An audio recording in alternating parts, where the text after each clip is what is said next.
Inna lillahi wa inna ilaihi raji'un នឹងហើយបងប្អូននៃវីដេអូនេះដែរមិនថាចង់អួតចង់បង្ហាញទេបងប្អូនចង់បញ្ជាក់ឲ្យបងប្អូនដឹងថាអីវ៉ាន់នៃតូបរបស់ខ្ញុំ4តូប3តូបជាប់នេះនឹងសល់តែ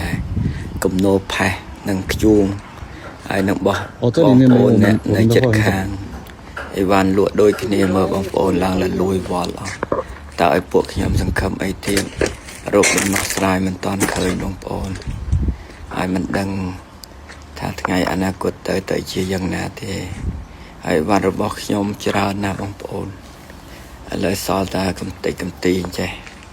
យើងគ្មានសង្ឃឹមអ្វីទៀតទេបងប្អូនឡាអ៊ីឡាហាអ៊ីឡឡោះមូហាម៉ាឌុស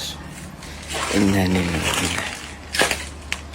នេះសំបីតាកន្លែងដាក់គីបដាក់ដុំពួយធំរបស់ខ្ញុំសល់ប្រមាណដុំនេះមិនដឹងថាជាយ៉ាងណាវាឆាចិញ្ចាំងខាងគេនោះមកឡើងរោលឡើងអស់